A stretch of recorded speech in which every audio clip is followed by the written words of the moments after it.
السلام عليكم ورحمة الله وبركاته. إن الحمد لله نحمده ونستعينه ونستغفره ونعوذ بالله من شرور أنفسنا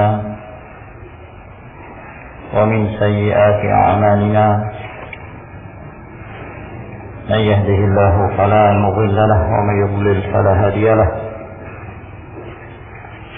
وأشهد أن لا إله إلا الله وحده لا شريك له. وأشهد أن محمدا عبده ورسوله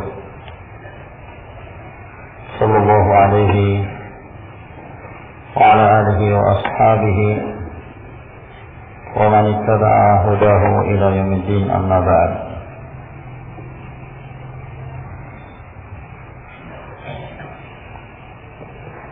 Ma'asyiral muslimin rahimakumullah, sebelum kita melanjutkan kembali kajian kita dari manasikul haji wal umrah,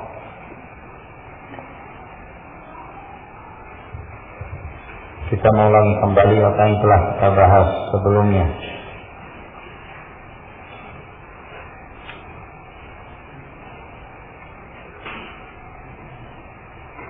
Apa hukumnya menunaikan umrah? Wajib. Dalil?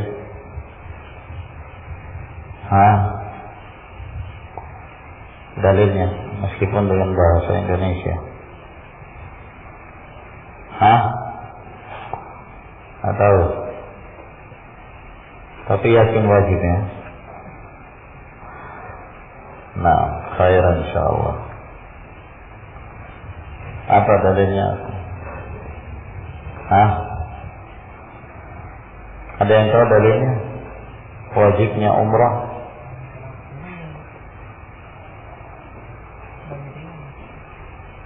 Kalau wajibnya haji, apa dalilnya?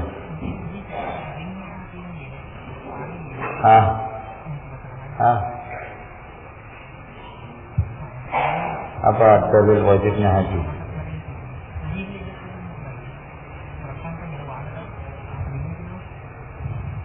Itu wajibnya umrah. Haji dan umrah. Kalau wajibnya haji dengan ayat Al-Quran Karim dan dengan hadis Nabi Sallallahu Alaihi Wasallam dan ijma' para ulama. Adapun wajibnya umrah berselisih para ulama antara pendapat yang mengatakan sunnah dengan pendapat yang mengatakan wajibnya. Dan telah kita sebutkan bahwa yang sahih, yang lebih kuat, yang dibangun di atas dalil-dalil adalah wajibnya umrah. Dan telah disebutkan dalil-dalil oleh Fadilul Syekh Abdul Muhsin Al-Abbas hafizahullah ta'ala. Kemudian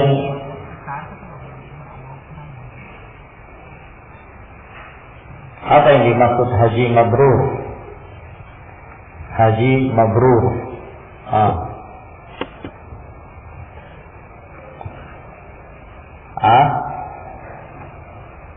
Haji yang dalam pelaksanaannya ikhlas dan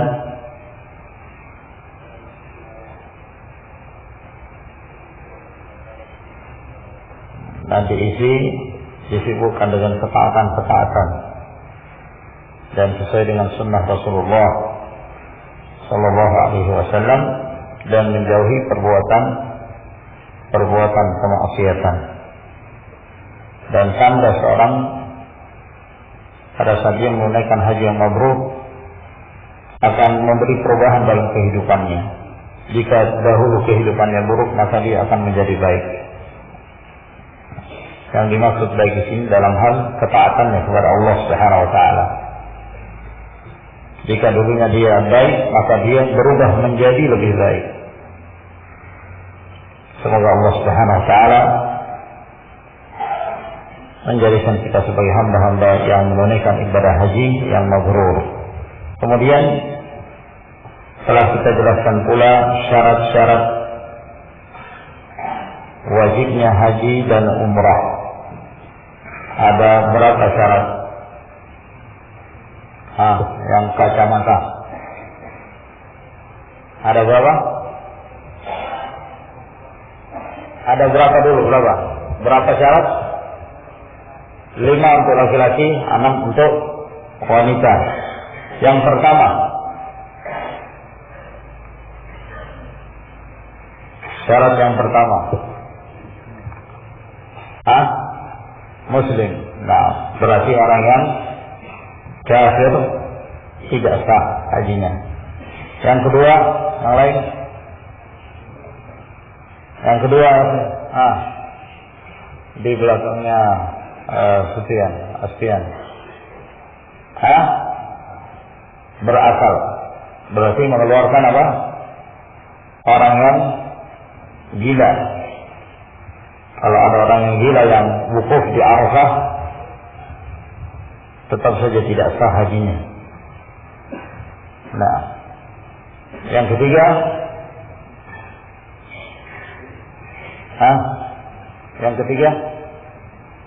balik.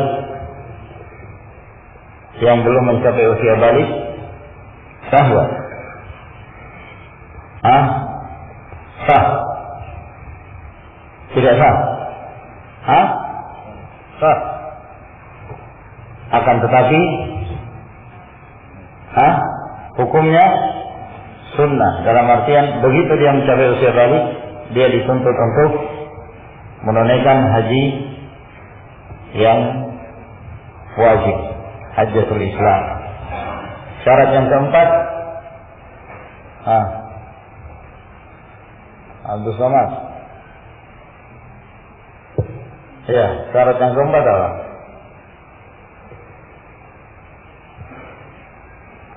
Mampu. Tidak apa-apa. Mampu. Istita'ah. Kapan seorang dikatakan mampu? Kapan seseorang disebut mampu? Mampu secara fisik dan materi. Menurut yang dikuatkan oleh beliau di sini, fisik dan materi.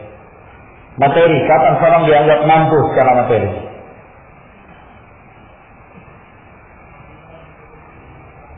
Apabila mencukupi kebutuhan pokok keluarganya dan melunasi hutang-hutangnya, yang lebihnya jika mencapai jumlah yang memungkinkan bagi dia untuk menunaikan ibadah haji, dan masing-masing negeri tentunya berbeda, dari jauh dekatnya, kemudian jenis kendaraannya juga berbeda. Nah, maka wajib hukumnya, dan kewajibannya alal fawriyah, dia harus segera, dan tidak diperbolehkan bagi dia untuk menunda-nunda dalam hal menunaikan ibadah haji. Syarat yang kelima, yang kelima apa?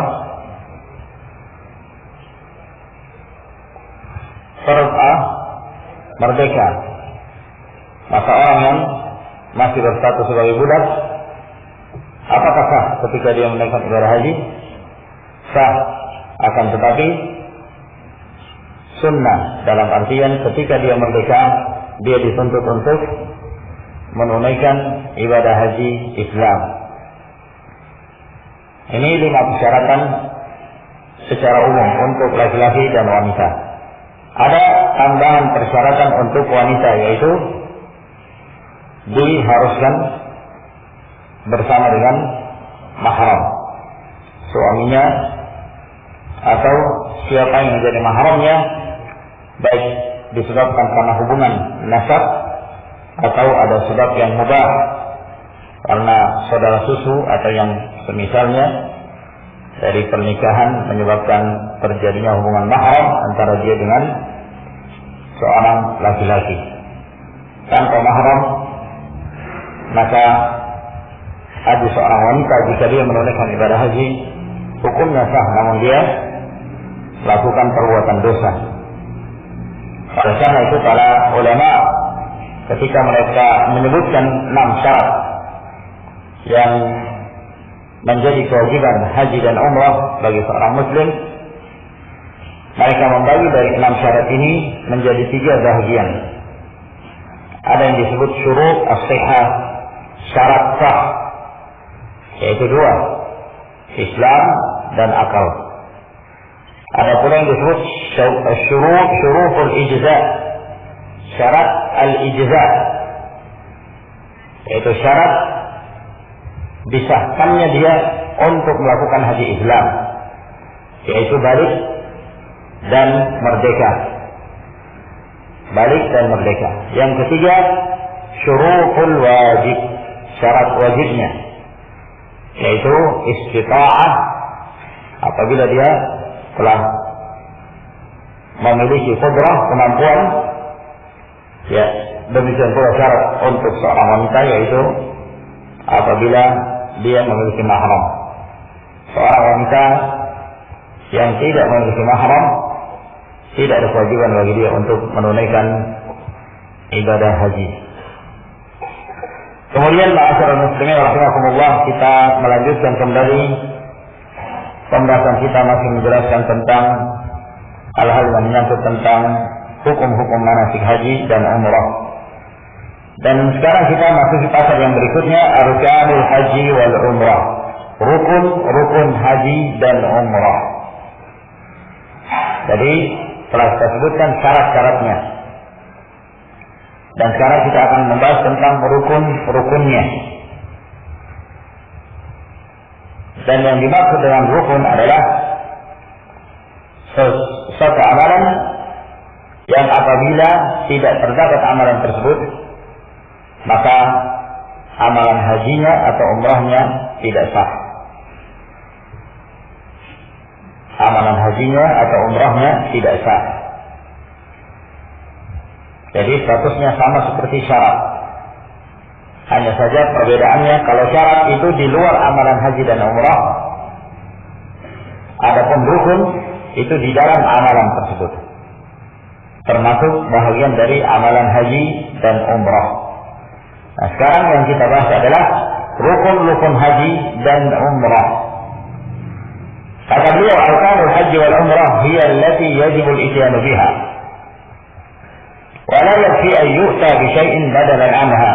Rukun haji dan umrah yang dimaksud adalah yang wajib untuk diamalkan, yang wajib untuk diwujudkan dalam amalan haji dan umrah, dan tidak cukup untuk mendatangkan atau mengamalkan gantinya. Namun amalan itu yang harus dikerjakan. Yang kalau dia tidak mengamalkan amalan tersebut, maka tidak ada haji dan tidak ada umrah. Walil umrati salasatu arkan. Adapun untuk ibadah umrah ada 3 rukun. Untuk ibadah umrah ada 3 rukun. Yang pertama al-ihram. Nanti akan kita jelaskan apa yang dimaksud ihram. Yang kedua tawaf. Dan yang ketiga sa'i. Tawaf, mengelilingi Ka'bah Baitullah, dan yang ketiga adalah sa'i. Yang dimaksud di sini adalah melakukan sa'i antara Bukit Safa dan Marwah. Jadi 3 rukun ini merupakan rukun umrah, dan 3 rukun umrah ini juga rukunnya haji. Sebagaimana umrah diwajibkan atau merupakan rukun dari rukun umrah ihram, demikian pula haji harus ada ihram. Yang kedua tawaf, demikian pula haji ada tawaf. Demikian pula yang ketiga adalah sa'i, maka haji juga memiliki rukun yang sama, yaitu sa'i. Ditambah rukun yang keempat adalah haji. Ma'a rukun rukun yang keempat dalam menunaikan ibadah haji, wa huwa al-wuqufu bi Arafah, yaitu wukuf di Arafah. Jadi kesimpulannya bahwa pada amalan umrah, pada ibadah umrah, rukunnya ada 3. Sedangkan ibadah haji rukunnya ada 4. Jadi ada tambahan 1 yaitu wukuf di Arafah. Adapun yang dimaksud dengan rukun yang pertama yaitu ihram. Al-ihram huwa niyatud dukhuli fin nusuk. Yaitu niat memasuki ibadah. Ini yang dimaksud dengan ihram. Dan seseorang dikatakan telah berihram, muhrim, apabila dia telah berniat memasuki ibadah tersebut, umrah ataukah ibadah haji. Jadi bukan yang dimaksud dengan ihram memakai pakaian ihram, itu bukan ihram. Dan bukan yang dimaksud dengan ihram mengucapkan labbaik Allahumma labbaik, labbaik la syarika laka labbaik, atau bertalbiyah. Namun yang dimaksud dengan ihram adalah niat. Kapan seseorang berniat memasuki amalan ibadah umrah atau haji, maka berarti dia telah berihram. Yang mana apabila dia telah berihram berarti dia terkena hukum-hukum sebagai seorang muhrim yang berihram, apa yang wajib dia kerjakan dan apa yang tidak diperbolehkan baginya untuk melakukannya. Berarti ini hubungannya dengan masalah niat. Dan tidak dikatakan seorang itu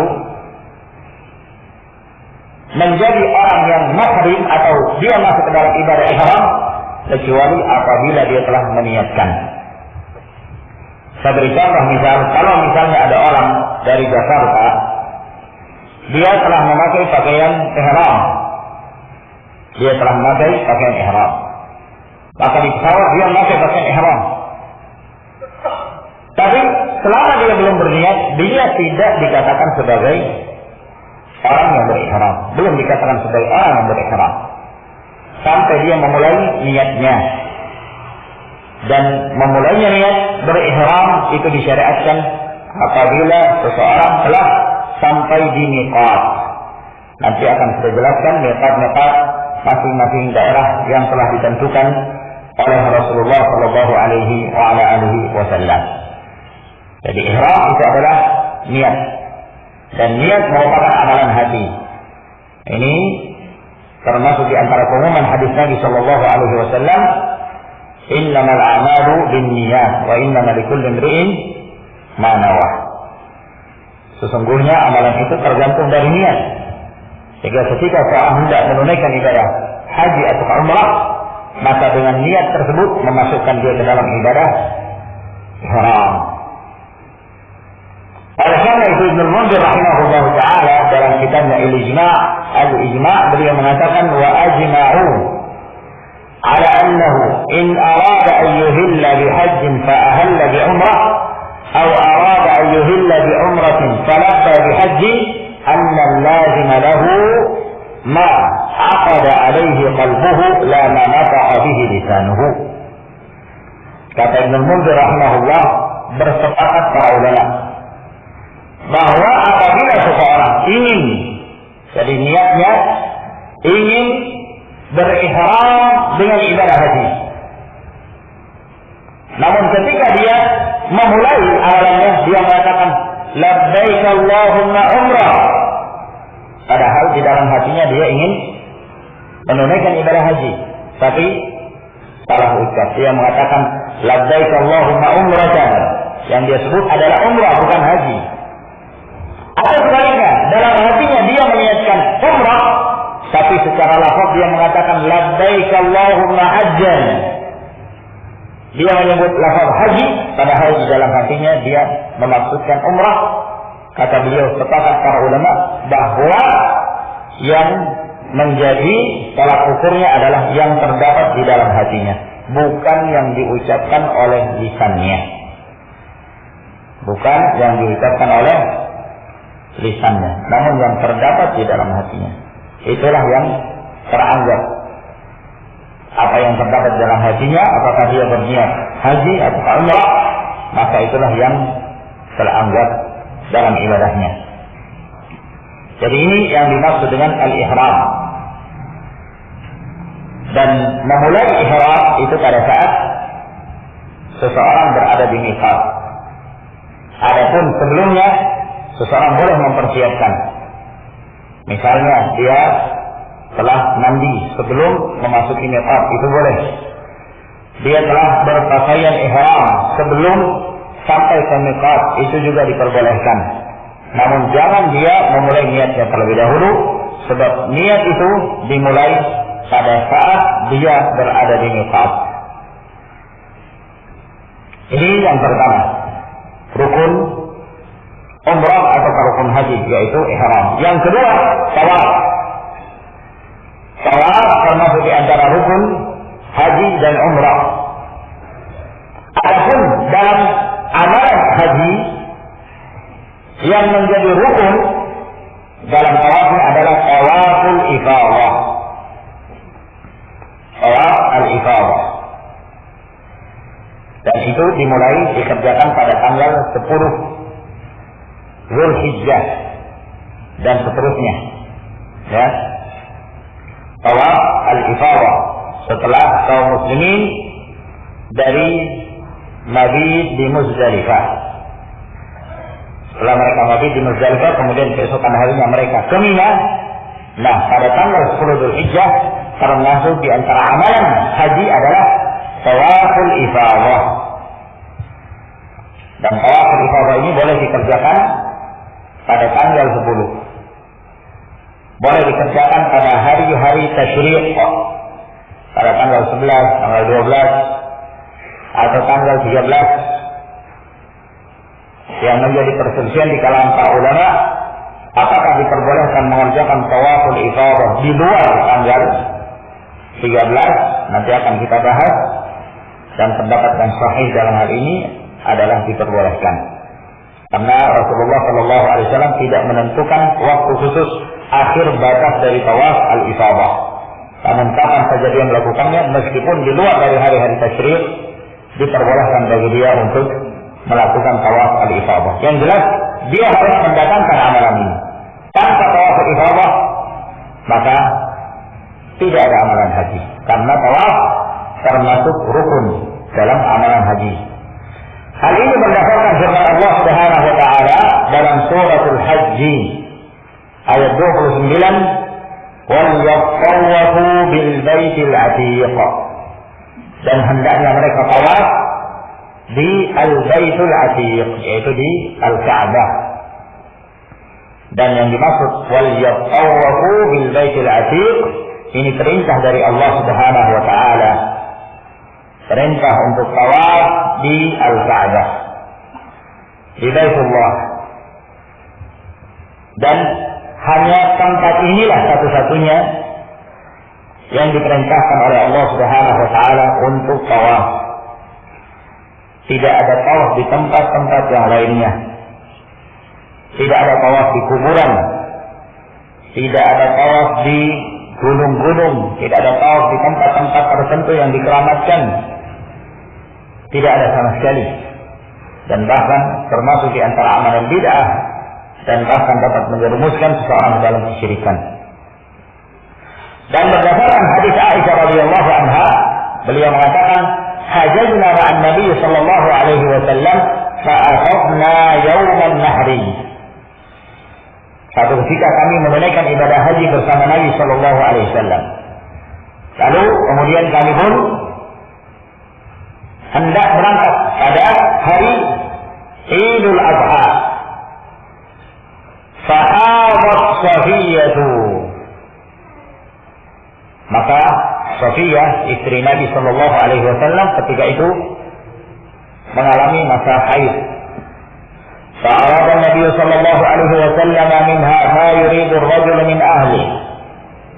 Maka Nabi sallallahu alaihi wasallam beliau menginginkan sebagaimana seorang laki-laki menginginkan sesuatu dari istrinya. Ini beliau ingin mendatangi Safiyah radhiyallahu anha. Sementara Safiyah dalam keadaan haid.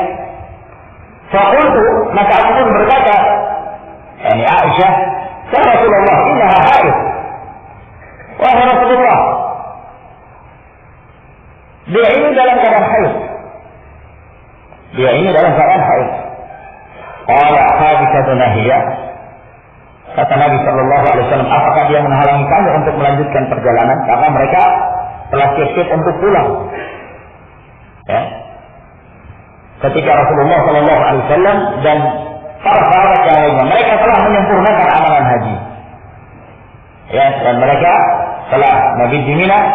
Lalu kemudian pada saat mereka hendak meninggalkan Makkah, ya, lalu kemudian dikatakan bahwa Sofiyah dalam keadaan haid.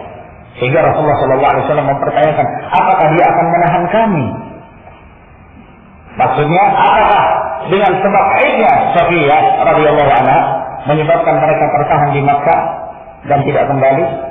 Karena Rasulullah SAW menyangka bahwa Sofiyah belum melakukan tawaf ifadah. Itu persangkaan Nabi SAW. Sehingga beliau mengatakan, apakah dia akan menahan kami untuk melanjutkan perjalanan? Lalu maka para sahabat menjawab, ya Rasulullah, asabat yaman nahri. Wahai Rasulullah, dia pun telah mengikuti tawaf ifadah pada Idul Adha, pada hari Idul Adha, pada yaman nahr. Qala ukhruju. Kata Nabi SAW, kalau demikian ya silahkan keluar. Ini tidak mengapa kita meninggalkan kota Makkah, disebabkan karena Sofiyah pun telah menunaikan tawaf al-ifadah. Hadis ini diriwayatkan oleh Bukhari dan Muslim. Maka kita perhatikan di dalam hadis ini bahwa Nabi SAW tidak memberikan keringanan kepada Sofiyah untuk tidak melakukan tawaf al-ifadah. Sampai-sampai ketika beliau menyangka bahwa Sofiyah belum melakukan tawaf ifadah, beliau mengatakan, kalau begitu apakah dia akan menahan kami? Tidak mungkin Sofiyah ditinggal sendirian dan Nabi SAW pergi, tidak mungkin. Namun setelah beliau mengetahui bahwa ternyata Sofiyah telah melakukan tawaf ifadah, maka Rasulullah pun mengatakan, ukhruju, kalau begitu silahkan kalian keluar untuk melanjutkan perjalanan. Maka ucapan Nabi sallallahu alaihi wasallam, haditsatun nahi, apakah dia, yakni Sofiyah, akan menghalangi kamu untuk keluar meninggalkan Makkah? Ay haditsatun nahi Makkah hatta tadhur wa taqumu tawaf ifadah. Maksudnya, apakah Sofiyah akan menahan kami di Makkah menunggu sampai Sofiyah dalam keadaan suci kembali, lalu kemudian dia akan melakukan tawaf ifadah? Menunjukkan bahwa Nabi sama sekali tidak memberikan keringanan bagi seorang untuk meninggalkan tawaful ifadah. Oleh karena itu tawaful ifadah merupakan rukun haji. Dan ini disebutkan oleh Ibnu Qudamah rahimahullah taala dalam kitab beliau Al-Mughni di 5 halaman 311, beliau mengatakan, wa huwa ruknun lil haji la yatimmu illa bihi. Bahwa tawaful ifadah itu adalah rukun haji, tidak sempurna amalan haji kecuali dengannya. La na'lamu fihi khilafan, kami tidak mengetahui perselisihan para ulama dalam hal ini. Wa li'anna Allah azza wa jalla qala, dan karena Allah Subhanahu wa taala berfirman, wal yatawafu bil baitil atiq, hendaknya mereka tawaf di al-baitul atiq, yaitu al-Ka'bah. Berkata Ibnu Abdul Barr rahimahullah, huwa min faraidil hajj la khilafa fi dzalika bainal ulama. Bahwa tawaf ifadah termasuk di antara kewajiban haji, tidak ada perselisihan di kalangan para ulama dalam hal ini. Ini yang menjadi rukun dalam ibadah haji. Adapun rukun dalam ibadah umrah, yaitu tawaf, sebab ketika seorang mengamalkan umrah itu tidak ada tawaf ifadahnya. Tidak ada tawaf ifadah. Lalu yang mana yang merupakan rukun dalam ibadah umrah, yaitu tawafnya, tawaf umrahnya. Tawaf umrah, yaitu pada saat seseorang datang ke kota Makkah. Kata beliau, wa tawafu lil umrah awal tawafin bihi ya'ti bihi al-mu'tamiru idza qadima Makkah. Yang merupakan rukun bagi ibadah umrah adalah tawaf umrah. Awal pertama kali dia tawaf ketika dia datang ke Makkah. Itulah yang menjadi rukun ibadah umrah. Disebutkan oleh Ibnu Rushd dalam kitabnya Bidayatul Mujtahid Kata beliau, ajma'u ala annahu laysa 'ala al-mu'tamir illa tawaful qudum, ay tawaful umrah. Para ulama bersepakat bahwa tidak ada kewajiban bagi orang yang menunaikan ibadah umrah dari tawaf kecuali satu tawaf saja, yaitu tawaf ketika awal pertama kali datang. Yaitu tawaf ketika awal pertama kali datang, yang disebut dengan tawaful umrah.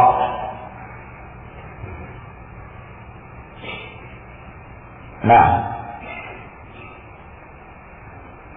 jadi dari sini ma'asyiral rahimakumullah menjelaskan kepada kita bahwa tawaf itu harus ada dalam amalan ibadah umrah, demikian pula ibadah haji.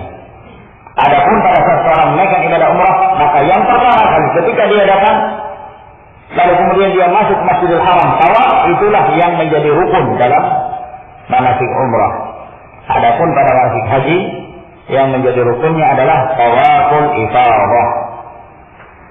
Lalu begini, beliau pun masuk pada penjelasan tentang makna umrah. Apakah yang dimaksud dengan umrah itu? Kata beliau, al-umratu secara bahasa artinya ziarah, berkunjung. Adapun secara istilah syariat yang dimaksud umrah, ziyaratul baiti al-atiq, lit-tawafi bihi was-sa'i baina as-safa wal marwah, yaitu mengunjungi Baitullahil Haram untuk tawaf dan bersa'i antara Safa dan Marwah. Bersa'i antara Safa dan Marwah. Dan Nabi sallallahu alaihi wasallam beliau ketika menunaikan ibadah umrah, beliau tawaf di Ka'bah dan beliau sa'i antara Safa dan Marwah. Ini beliau lakukan pada saat beliau mengamalkan umratul qada dan umrah al-ji'ranah. Karena Rasulullah sallallahu alaihi wasallam selama hidup beliau tidak diketahui mengamalkan umrah kecuali 4 kali. Tidak diketahui mengamalkan umrah kecuali 4 kali. Dan masing-masing dari umrah tersebut terpisah, ya. 1 kali safar Nabi sallallahu alaihi wasallam beliau tidak melakukan umrah kecuali 1 kali saja. 1 kali saja. Ini menunjukkan bahwa apa yang diamalkan oleh sebagian kaum muslimin dengan memperbanyak umrah dalam 1 perjalanan, 1 kali safar, ini menyelisih sunnah Rasulullah sallallahu alaihi wasallam. Yang diketahui bahwa Nabi sallallahu alaihi wasallam pertama kali umrah itu pada tahun ke-6 Hijriah yang disebut dengan Umratul Hudaybiyah. Kemudian setelah itu tahun yang berikutnya pada tahun ke-7 Hijriah beliau umrah yang disebut Umratul Qada. Kemudian yang berikutnya pada tahun 8 Hijriah, dan itu terjadi setelah Fathu Makkah. Dan setelah dibaginya harta rampasan perang dalam peristiwa perang Hunain, dan itu disebut Umrah al-Ji'ranah. Kemudian yang terakhir yaitu yang beliau kerjakan pada tahun 10 Hijriah bersamaan dengan haji yang beliau kerjakan yang disebut dengan Hajjatul Wada'. Maka beliau melakukan umrah, demikian pula beliau mengerjakan Hajjatul Wada'. Jadi 4 umrah yang dikerjakan oleh Nabi sallallahu alaihi wasallam. Diriwayatkan oleh Bukhari dan Muslim dari hadis Amr bin Dinar, beliau mengatakan sa'alna Ibn Umar radhiyallahu anhuma an rajulin tafa bil baiti fi umratin wa lam yatuf baina as-safa wal marwah ayati imra'atahu. Kami bertanya kepada Abdullah bin Umar radhiyallahu anhuma tentang seseorang yang dia telah tawaf di Ka'bah dalam ibadah umrah, namun dia belum tawaf antara Safa dan Marwah. Yang dimaksud tawaf di sini adalah sa'i. Dia belum melakukan sa'i antara Safa dan Marwah. Bolehkah dia mendatangi istrinya? Bolehkah dia berhubungan dengan istrinya? Maka kata Ibnu Umar, qadima an-nabiy sallallahu alaihi wasallam fa tafa bil baiti sab'a wa shalla khalfa al-maqam rak'atayn wa tafa baina as-safa wal marwah sab'an wa qad kana lakum fi Rasulillah uswatun hasanah. Kata Abdullah bin Umar, Nabi sallallahu alaihi wasallam datang untuk menunaikan ibadah umrah. Beliau tawaf di Ka'bah itu 7 kali. Setelah itu beliau mengerjakan salat di belakang makam Ibrahim. Dan setelah itu beliau pun melakukan sa'i antara Safa dan Marwah 7 kali. Dan cukuplah bagi kalian menjadikan Rasulullah sallallahu alaihi wasallam sebagai uswatun hasanah. Maksudnya tidak diperbolehkan bagi dia mendatangi istrinya karena dia belum halal. Dia baru saja mengerjakan tawaf di Ka'bah, tapi belum melakukan sa'i. Yani tidak diperbolehkan bagi dia sampai dia melakukan sa'i. Wa sa'yu lil umrah ba'da tawaf kama taqaddam min fi'lihi. Termasuk di antara rukun umrah adalah melakukan sa'i setelah tawaf, karena sa'i ini selalu bergandengan dengan tawaf. Ya, tidak ada satu amalan di mana seorang melakukan sa'i tanpa tawaf sebelumnya. Tanpa tawaf sebelumnya. Wasa'i lil umrah ba'da tawaf, melakukan sa'i setelah tawaf dalam ibadah umrah. Ini dari perbuatan Nabi sallallahu alaihi wasallam ketika beliau mengamalkan umrah dalam peristiwa Umratul Qada dan Umrah Al-Ji'ranah. Beliau sa'i antara Safa dan Marwah. Dan hadis Abdullah bin Umar radhiyallahu ta'ala anhuma juga menjelaskan tentang wajibnya sa'i, dan sa'i termasuk di antara rukun. Wa sa'yu lil haji fi haqqil mutamatti' ba'da tawafil ifadah. Adapun dalam amalan ibadah haji yang menjadi rukun haji dalam amalan sa'i, yaitu sa'i setelah tawaf al-ifadah. Ini bagi orang yang mengerjakan haji tamattu. Nanti akan kita jelaskan bahwa haji itu terbagi menjadi 3. Ya, ada haji ifrad, haji qiran, dan haji tamattu. Nah, dari 3 jenis haji ini, termasuk di antara yang membedakan antara haji tamattu dengan haji ifrad dan qiran, bahwa pada haji tamattu, karena haji tamattu di mana seorang menunaikan ibadah umrah, kemudian setelah itu tahallul, kemudian setelah itu masuk ke amalan haji. Nah, ketika dia menunaikan ibadah umrah itu ada tawaf, kemudian sa'i. Dan ketika dia masuki ibadah haji, demikian pula. Setelah dia tawaf ifadah, juga diwajibkan bagi dia untuk melakukan sa'i antara Safa dan Marwah. Jadi dalam haji tamattu ada 2 kali sa'i. Sa'i ketika umrah dan sa'i ketika haji. Jadi 2 kali tawaf dan 2 kali sa'i. Berbeda halnya dengan haji ifrad dan haji qiran. Haji ifrad dan haji qiran ini hanya 1 kali kewajiban sa'i. 1 kali kewajiban sa'i. Dan seseorang ketika dia melakukan haji ifrad atau haji qiran, dia tinggal memilih. Dia boleh mengerjakan sa'i begitu awal kali dia datang. Setelah dia tawaful qudum, kemudian dia boleh melakukan sa'i pada saat itu. Apabila dia telah melakukan sa'i pada saat itu, maka ketika di amalan haji nanti pada tanggal 10 dia tidak perlu lagi untuk melakukan sa'i, cukup tawaful ifadah tanpa sa'i. Dan amalan ini sama juga dengan haji qiran. Ya, 1 kali sa'i. Boleh dia kedepankan begitu awal kali datang setelah dia tawaf qudum, kemudian setelah itu dia sa'i antara Safa dan Marwah. Nah, setelah nanti pada tanggal 10 setelah melakukan tawaful ifadah, tidak ada kewajiban lagi bagi dia untuk mengulangi sa'inya. Jadi kesimpulannya bahwa dalam haji tamattu ada berapa sa'i? Ada 2 kali sa'i.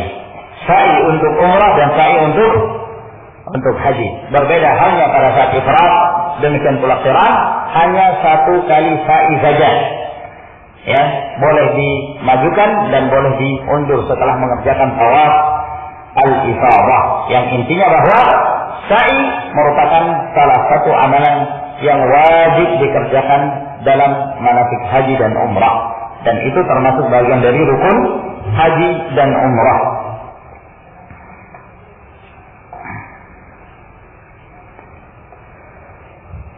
Rasulullah sallallahu alaihi alaihi wasallam beliau bersabda sebagaimana yang diriwayatkan oleh Ad-Darqutni, kata Nabi alaihi salatu wasallam, ya ayyuhan nas is'au, wahai sekalian manusia, hendaknya kalian melakukan sa'i, fa inna sa'ya qad kutiba alaikum, karena sesungguhnya sa'i itu merupakan perkara yang diwajibkan atas kalian. Di sini diriwayatkan oleh Ad-Darqutni dan dari jalurnya Al-Baihaqi dan perawi-perawi Ad-Darqutni thiqah, kecuali ada seorang perawi yang bernama Ma'ruf bin Mishkan, berkata Al-Hafidz Ibnu Hajar rahimahullah taala tentangnya saduq. Berarti hadis ini adalah hadis yang hasan. Sebagian para ulama mensahihkannya seperti Al-Mizzi dan Ibnu Abdul Hadi. Maka dari hadis ini jelas menunjukkan bahwa sa'i hukumnya wajib. Namun perlu diketahui bahwa sa'i ini itu selalu bergandengan dengan tawaf. Dan sa'i tidak boleh didatangkan tersendiri. Berbeda halnya dengan tawaf. Makanya tawaf itu ada yang wajib, ya, ada yang wajib, ada pula yang sunnah. Seseorang setelah dia menunaikan umrah atau setelah dia menunaikan ibadah haji, dia boleh tawaf. Hukumnya tawaf sunnah. Tawaf 7 kali, kemudian setelah itu salat 2 rakaat. Pengen tawaf lagi, silakan tawaf lagi. Nah, itu namanya tawaf sunnah, memperbanyak tawaf. Itu dianjurkan. Namun memperbanyak sa'i itu tidak ada. Memperbanyak sa'i tidak ada. Tidak dianjurkan seorang mendatangkan amalan sa'i tersendiri. Sebab sa'i ini hanya dikerjakan pada saat umrah atau pada saat menunaikan ibadah haji. Adapun secara hari-hari biasa tanpa umrah, tanpa haji, itu tidak dianjurkan untuk melakukan sa'i. Demikian pula yang menunjukkan diwajibkannya sa'i adalah perkataan Aisyah radhiyallahu anha. Beliau mengatakan, "Ma atammallahu hajjan mri'in wala umratahu ma lam yatuf baina as-safa wal marwah." Allah Subhanahu wa taala tidak menyempurnakan hajinya seseorang dan tidak pula umrahnya selama dia belum melakukan sa'i antara Safa dan Marwah. Hadis ini diriwayatkan oleh Bukhari dan Muslim. Dan lafaz riwayat ini juga disebutkan dalam riwayat Ibnu Jarir dalam menafsirkan ayat yang terdapat dalam surah Al-Baqarah, di mana Aisyah mengatakan, "La amri ma hajja man lam yas'a baina as-safa wal marwah." Karena Allah tabaraka wa ta'ala yaqulu inna as-safa wal marwah min sya'airillah. La amri ini kalimat penekanannya. Tidak ada haji bagi orang yang tidak melakukan sa'i antara Safa dan Marwah. Sebab Allah Subhanahu wa taala berfirman, "Inna as-safa wal marwah min sya'airillah." Safa dan Marwah itu termasuk di antara syiar Allah Subhanahu wa taala, dan sanad riwayat ini berdasarkan syarat Bukhari dan Muslim. Jadi ini 3 rukun yang menjadi rukun dalam amalan umrah, dan 3 rukun ini juga yang menjadi rukun dalam amalan haji. Apa itu? Yang pertama, kita ulangi apa? Ihram. Yang kedua, tawaf. Yang ketiga, sa'i. Dalam amalan manasik haji ditambah dengan rukun yang keempat, yaitu al-wuqufu bi Arafah. Wukuf di Arafah. Allah Subhanahu wa taala berfirman, "Fa idza afaqtum min Arafatin," maka apabila kalian telah bertolak dari Arafah, dan dari Arafah menuju Muzdalifah. Berarti diharuskan seorang wukuf terlebih dahulu di Arafah sebelum dia menuju ke Muzdalifah. Fa innal ifadha min Arafah innama takunu ba'da al-wuquf fiha. Maka bertolak dari Arafah itu bisa dilakukan setelah seseorang wukuf di Arafah. Wa huwa ar-ruknu alladhi yafutu al-hajj bi fawatihi. Dan ini merupakan amalan rukun yang tidak ada haji bagi orang yang tidak melakukan wukuf di Arafah pada waktunya. Hal ini berdasarkan hadis Abdurrahman bin Ya'mur radhiyallahu anhu. Beliau mengatakan, "Syahidtu Rasulullah sallallahu alaihi wasallam wa huwa waqifun bi Arafah wa ataahu nasun min ahli Bani Najd. Aku menyaksikan Rasulullah SAW dalam keadaan beliau wukuf di Arafah. Lalu ada beberapa orang datang bertemu beliau, mereka berasal dari penduduk Najd. Faqalu, maka mereka mengatakan, ya Rasulullah, kaifal hajju? Mereka bertanya, wahai Rasulullah, bagaimana cara mengamalkan haji? Kata Nabi sallallahu alaihi wasallam, al-hajju Arafah.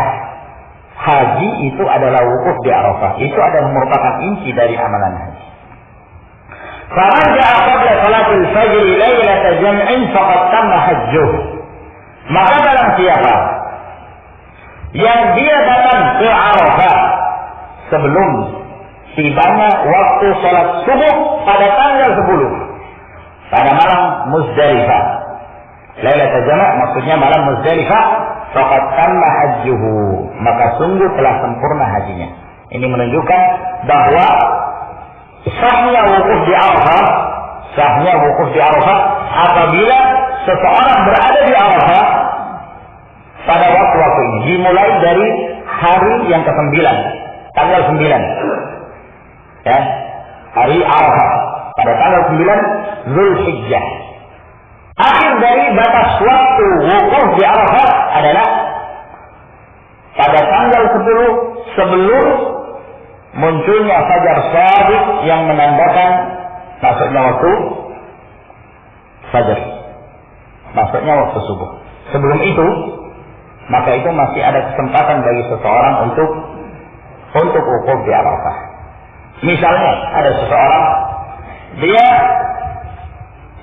terlambat pesawatnya, sehingga pada saat dia tiba di Makkah dan dia tiba di Arafah jam 2 malam tanggal 10 Zulhijjah, jam 2 malam, dalam keadaan kaum muslimin yang lainnya mereka sudah menuju Muzdalifah. Nah, ketika dia berada pada jam 2 malam di Arafah, ya, dia sempat mendapatkan wukuf dan sah hajinya. Sah haji yang dia lakukan. Itu akhir dari waktu adalah sebelum tibanya waktu fajar shadiq pada tanggal 10 Zulhijjah. Hadis ini diriwayatkan oleh Ashabus Sunan, At-Tirmidzi dan Nasa'i, Abu Dawud dan Ibnu Majah, dan lafaz hadis ini diriwayatkan oleh Ibnu Majah. Dan ini adalah hadis yang sahih, sanad yang berdasarkan syarat Bukhari dan Muslim, kecuali seorang perawi yang bernama Bukair bin Atha, dia adalah perawi yang terpercaya.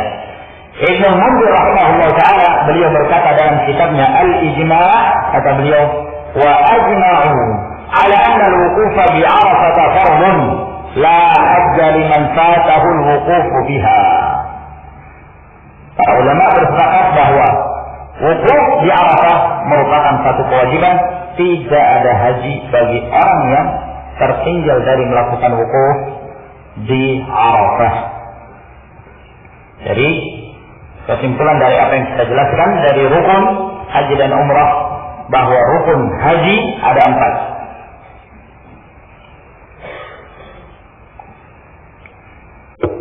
Sedangkan rukun umrah ada 3, terkecuali wukuf di Arafah. Kemudian masalah yang berikutnya, apa kewajiban-kewajiban dalam amalan haji dan umrah? Apa yang wajib dalam amalan haji dan umrah? Dan wajib di sini berbeda dengan rukun. Rukun itu lebih kuat kewajibannya daripada wajib.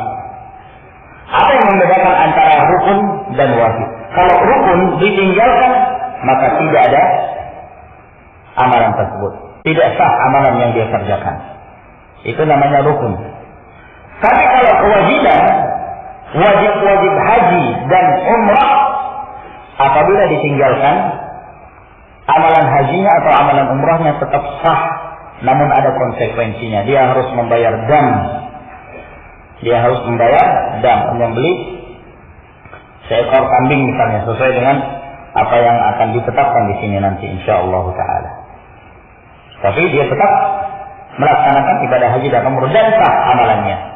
Jadi ini yang membedakan antara wajib dengan rukun. Bisa dibedakan ya. Kalau wajib, seorang tidak melakukannya, dia berdosa, namun amalan hajinya tetap tetap sah.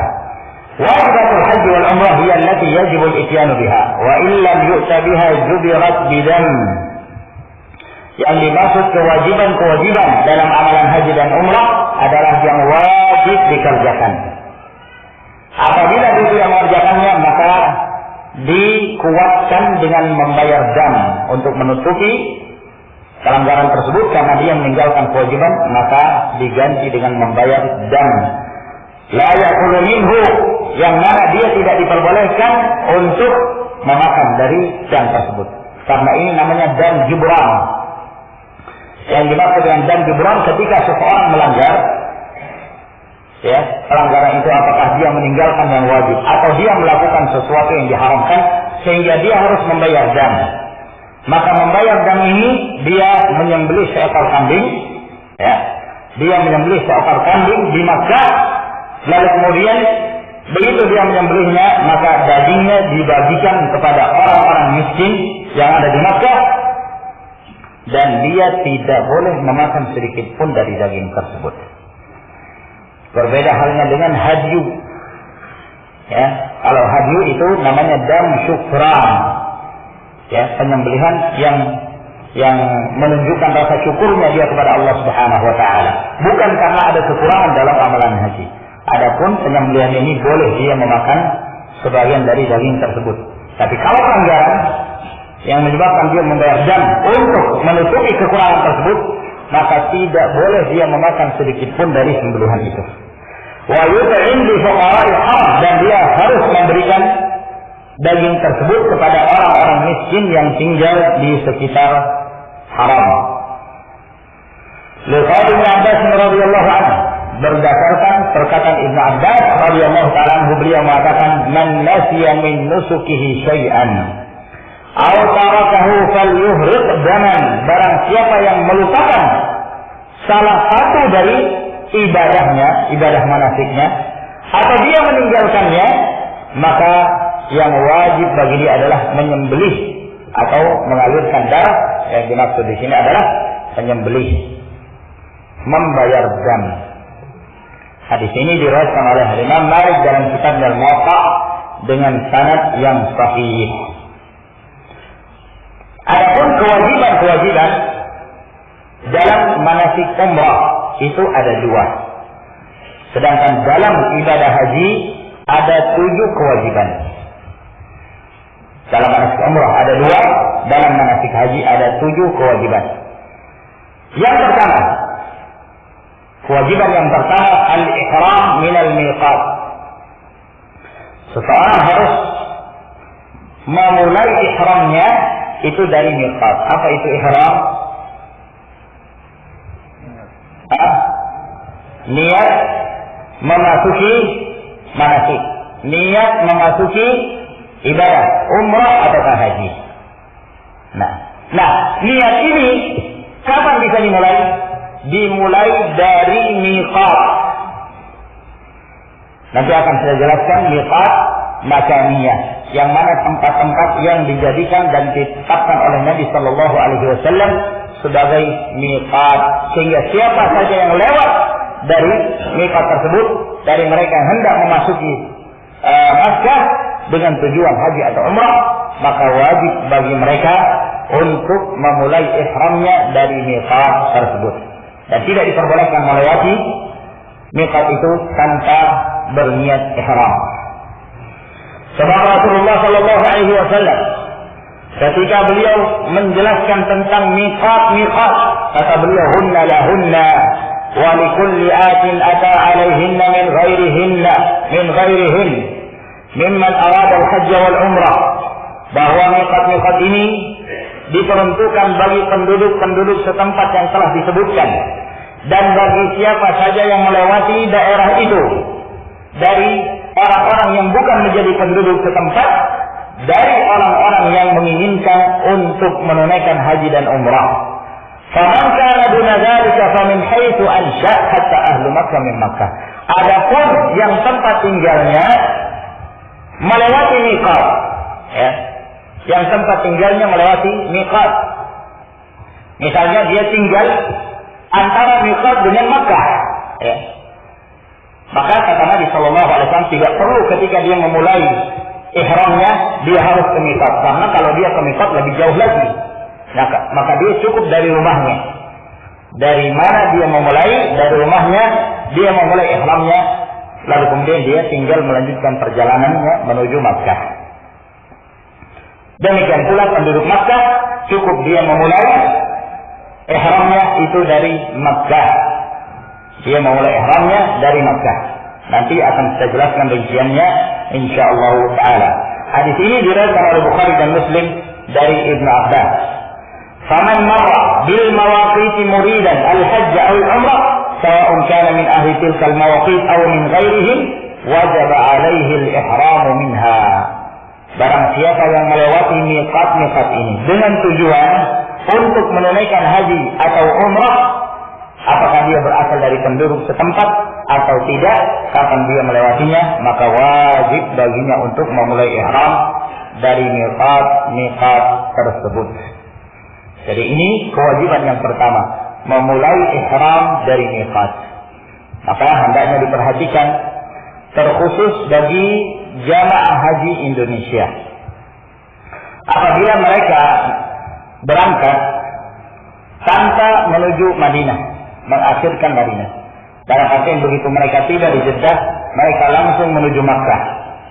Hendaknya diketahui bahwa sebelum mereka tiba di Jeddah, mereka di atas pesawat itu sudah sejajar dengan miqat. Ya, mereka di atas itu sudah sejajar dengan miqat. Kalau tidak salah mereka akan melewati Yalamlam, miqatnya penduduk Yaman. Sehingga bagi mereka tidak diperbolehkan melewati miqat tersebut kecuali mereka sudah dalam keadaan berihram, telah meniatkan untuk memasuki ibadah ihram.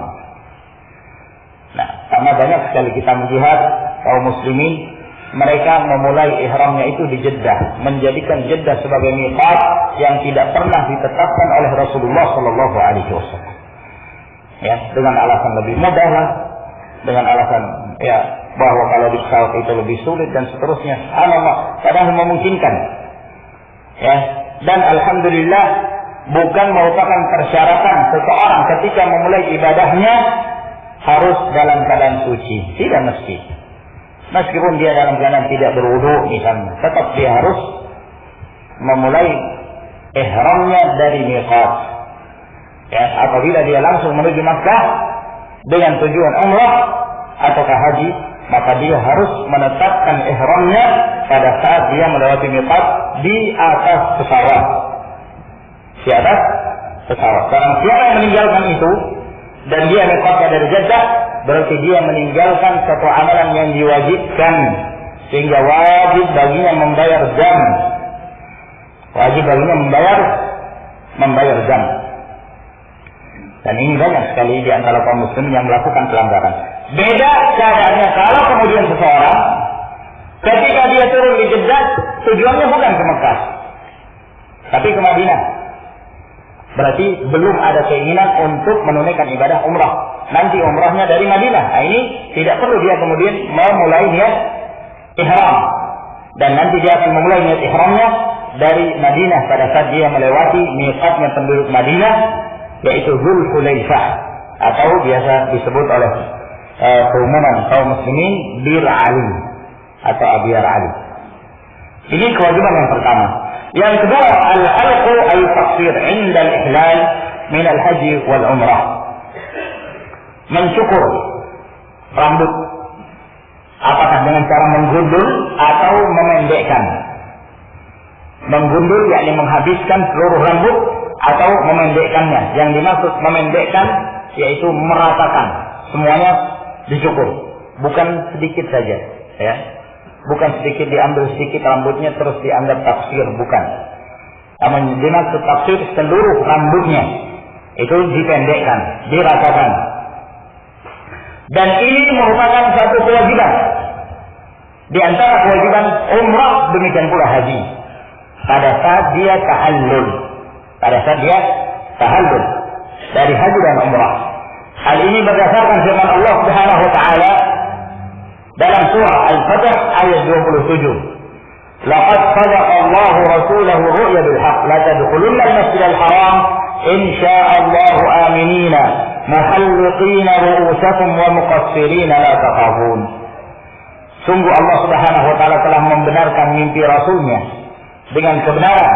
Kalian pasti akan memasuki Masjidil Haram insyaallah dalam keadaan aman. Di antara kalian ada yang menggundul kepalanya dan di antara kalian ada yang memendekkan rambutnya. Demikian pula sabda Allah Subhanahu wa taala berfirman dalam surat Al-Baqarah, "Wa la tahliqu ru'usakum hatta yablughal hadyu mahillah."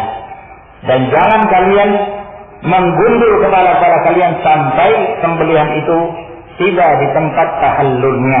Maksudnya tidak diperbolehkan kalian menyentuh rambut kalian dengan mencukurnya atau menggundulnya kecuali apabila kalian telah sampai pada saat tahallul. Pada saat tahallul yaitu apabila dalam ibadah umrah setelah selesai sa'i antara Safa dan Marwah. Setelah selesai melakukan sa'i antara Safa dan Marwah, maka dia pun boleh mencukur atau menggundul rambutnya.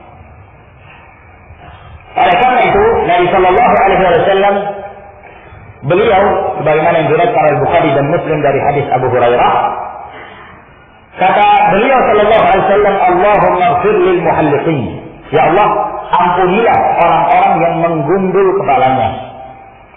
Mereka mengatakan, wahai Rasulullah, yang mencukur juga, yang memendekkan juga. Lalu Nabi Shallallahu Alaihi Wasallam mengatakan, Allahumma ighfir lil muhalliqin. Sampai 3 kali Nabi Shallallahu Alaihi Wasallam mendoakan kebaikan untuk orang-orang yang menggundul habis kepalanya, menggundul rambutnya.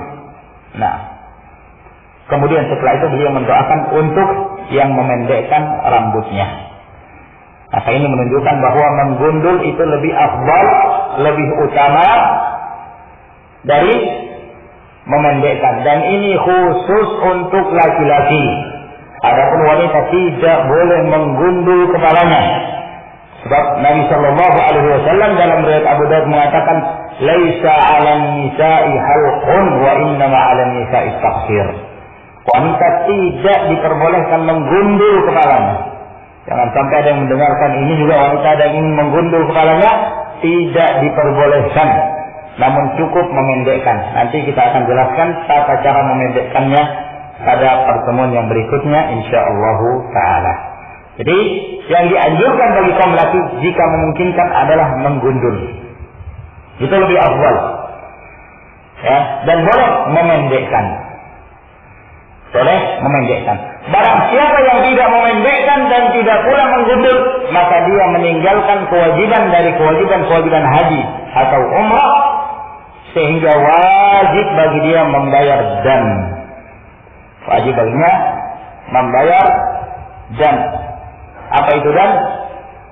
Menyembelih seekor kambing di Makkah, lalu dagingnya dibagikan kemana? Orang-orang miskin yang ada di Makkah, yang ada di Haram.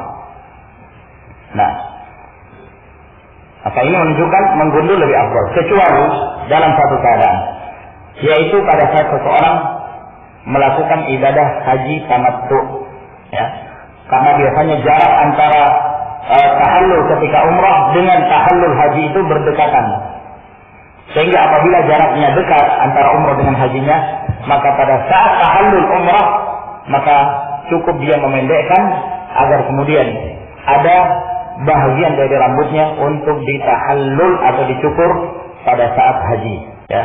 Sebab kalau sudah dihabiskan ketika umrah, maka tidak ada bagian lagi untuk hajinya. Nah, maka ihram dari miqat dan mencukur atau menggundul keduanya merupakan amalan yang wajib dalam menunaikan ibadah umrah dan demikian pula haji. Ya, adapun kewajiban dalam ibadah umrah hanya 2 ini saja. Hanya 2 ini saja, ihram dari miqat dan mencukur. Adapun haji, 2 ini, ihram dan mencukur, ditambah 5 yang berikutnya. Di antara kewajiban haji telah disebutkan tadi al-wuqufu bi Arafah ila ghurubi syamsi liman waqafa biha naharan. Wukuf di Arafah hingga terbenamnya matahari bagi orang yang wukuf di Arafah di siang hari. Bagi orang yang wukuf di Arafah di siang hari. Tadi telah kita jelaskan bahwa wukuf di Arafah itu adalah rukun haji, ya kan? Itu adalah rukun haji. Tidak ada haji bagi orang yang tidak wukuf di Arafah. Nah, akan tetapi ketika seseorang masuk ke Arafah pada tanggal 9 Dzulhijjah, yang itu adalah hari Arafah, kemudian dia berada di Arafah dan dia mulai menyibukkan ibadahnya di Arafah, dimulai dari zawalus syams, yaitu masuknya waktu duhur, masuknya waktu salat zuhur, maka dia mulai menyibukkan beribadah di Arafah. Maka kewajiban dia di siang hari itu adalah terus berada di Arafah dalam keadaan wukuf di Arafah sampai kapan akhirnya? Akhir kewajibannya adalah sampai matahari terbenam. Sampai matahari terbenam. Tidak diperbolehkan bagi dia meninggalkan Arafah sebelum terbenamnya matahari. Misalnya, matahari terbenam pada jam 6 sore. Jam 5 dia sudah meninggalkan Arafah. Dengan alasan jangan sampai nanti berdesak-desakan ketika meninggalkan Arafah, karena semuanya meninggalkan Arafah pada saat terbenamnya matahari menuju Muzdalifah. Maka ada sebagian jamaah berinisiatif, sebelum ada kemacetan di jalanan dan sebelum yang lainnya menuju Muzdalifah, maka kita terlebih dahulu menuju Muzdalifah. Jam 5 sudah meninggalkan Arafah. Ya memang sepi. Memang sepi, tidak ada orang. Ya mungkin beberapa saja dia dan yang semisal dia. Tapi itu meninggalkan kewajiban. Karena yang wajib bagi dia adalah menanti hingga terbenamnya matahari. Menanti hingga terbenamnya matahari. Ya, dan bahkan itu adalah merupakan saat-saat kesempatan seseorang memperbanyak zikrullah. Kalau dia sampai meninggalkan sebelum terbenam matahari, eman-eman masih ada kesempatan di mana seorang berdoa, memperbanyak doa, memperbanyak zikrullah subhanahu wa ta'ala. Jadi ini merupakan satu kesalahan yang kita ketahui ada sebagian jamaah demikian keadaannya dengan alasan menghindari kemacetan. Namun di akhirnya dia meninggalkan suatu hal yang wajib hukumnya hingga terbenamnya matahari, dia harus wukuf di Arafah. Berdasarkan hadis Jabir radhiyallahu anhu, ketika beliau menyebutkan sifat hajinya Nabi sallallahu alaihi wasallam, beliau mengatakan falam yazal waqifan hatta gharabatis syams wa dhahabatis sufratu qalilan hatta ghabal qurs. Maka terus Nabi sallallahu alaihi wasallam wukuf di Arafah sampai terbenamnya matahari dan hilangnya bundaran kuning, ya, dan hilangnya warna kuning sedikit dan sampai menghilangnya bundaran sinar bundaran matahari tersebut, sampai hilangnya bundaran matahari tersebut, sehingga benar-benar Nabi Shallallahu Alaihi Wasallam meninggalkan Arafah dalam keadaan beliau yakin bahwa matahari telah terbenam. Ini diriwayatkan oleh Imam Muslim rahimahullahu taala. Dan Nabi Shallallahu Alaihi Wasallam telah mengatakan, "Lita'khudhu manasikakum." Hendaknya kalian mengambil dariku cara kalian menunaikan manasik haji. Dalam riwayat Imam Muslim dari hadis Jabir radhiyallahu taala anhu, barang siapa yang meninggalkan Arafah sebelum terbenamnya matahari, maka dia meninggalkan satu kewajiban. Kemudian yang keempat, kewajiban yang keempat dalam amalan haji, al-mabitu bi Muzdalifah, menginap di Muzdalifah, bermalam di Muzdalifah, yaitu setelah dari Arafah. Jadi ini kita akan menjelaskan terlebih dahulu syarat-syaratnya, kemudian rukun-rukunnya, kemudian kewajiban-kewajiban haji dan umrah, dan nanti akan kita sebutkan pula apa-apa yang disunnahkan, tidak wajib tapi dianjurkan. Kemudian kita akan menyebutkan hal-hal yang terlarang, apa yang tidak boleh dikerjakan selama seseorang dalam keadaan berihram. Kemudian setelah itu mungkin insyaallah taala pada pertemuan yang berikutnya pada keesokan harinya baru kemudian kita akan menyebutkan sifat umrah dan haji secara berurutan, ya, secara berurutan agar kemudian semakin jelas bagi kita. Jadi pada saat itu kita akan menggabungkan mana yang rukun, mana yang wajib, dan mana yang sunnah akan kita gabung dan kita urutkan bagaimana cara kita akan menunaikan ibadah haji dan umrah tersebut. Yang keempat, menginap di Muzdalifah. Ini setelah wukuf di Arafah. Setelah wukuf di Arafah, amalan yang berikutnya mereka berangkat menuju Muzdalifah. Dan menginap di Muzdalifah hukumnya wajib. Allah Subhanahu wa taala berfirman, "Fa-idza afaqtum min 'arafatin fadhkurullaha 'inda al-mash'aril haram."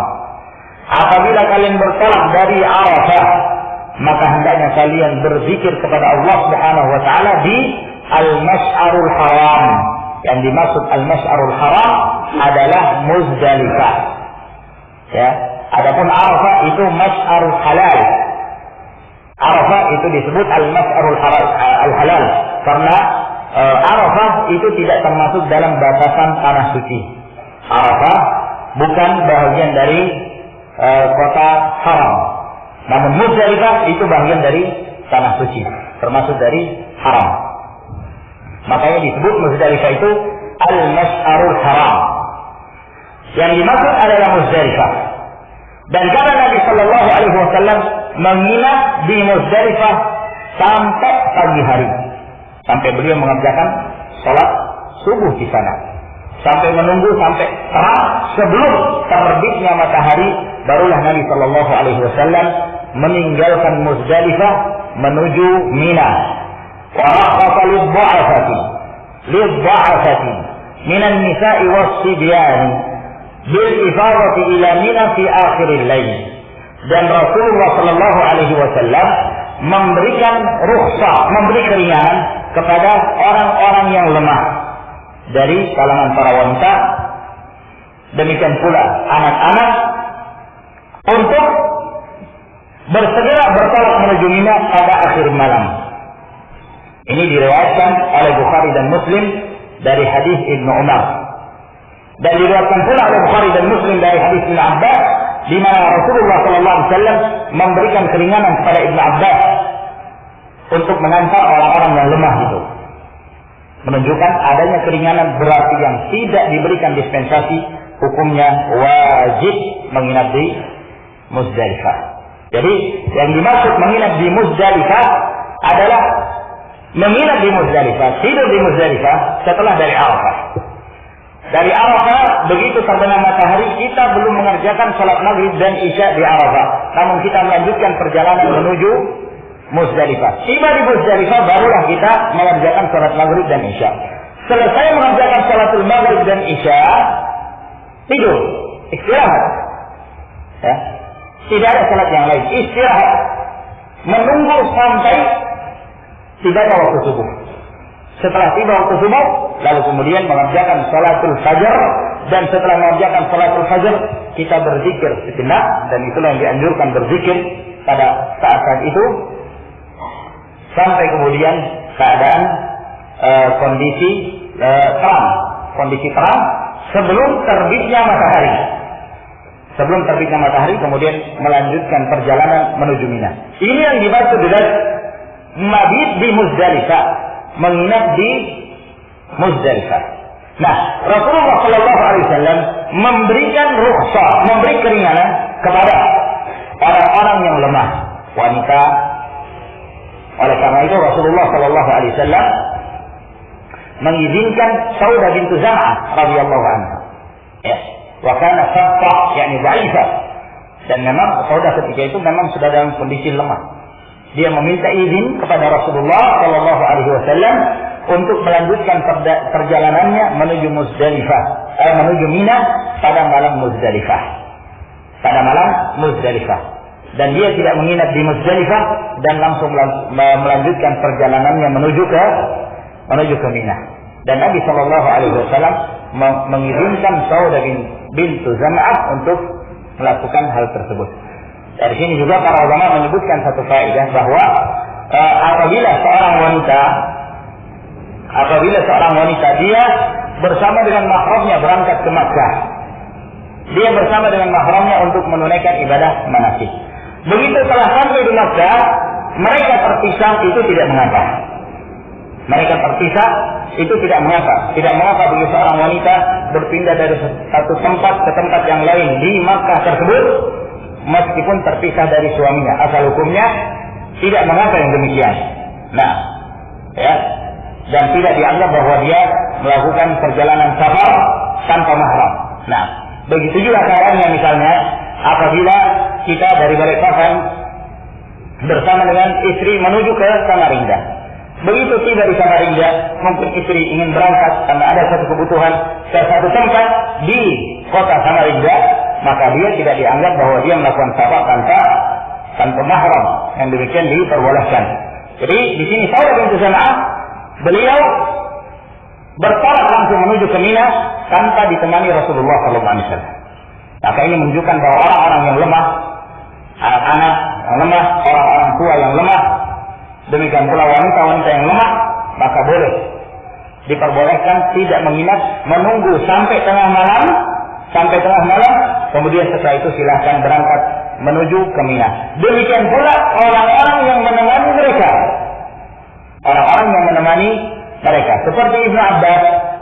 Rasulullah Shallallahu Alaihi Wasallam mengutus Abdullah bin Abbas radhiyallahu ta'ala anhuma untuk menemani orang-orang yang lemah ini. Orang-orang yang lemah ini untuk diantar menuju ke Mina, dan yang demikian diperbolehkan. Dan itu adalah merupakan rukhsah. Berarti yang tidak ada rukhsah, yang tidak ada keringanan, hukumnya wajib menetap dan menginap di Muzdalifah hingga pagi hari. Kemudian kewajiban yang kelima, ramyu jamratil aqabah yauman nahri qabla az-zawali wa ba'dahu, wa ramyu jamratis thalath fi ayyam at-tashriq ba'da az-zawal. Kewajiban yang kelima dalam manasik haji adalah melempar jamarah. Melempar jamarah secara umum amalannya wajib hukumnya. Amalan yang wajib hukumnya. Apakah jamratul aqabah yang dilempar pada tanggal 10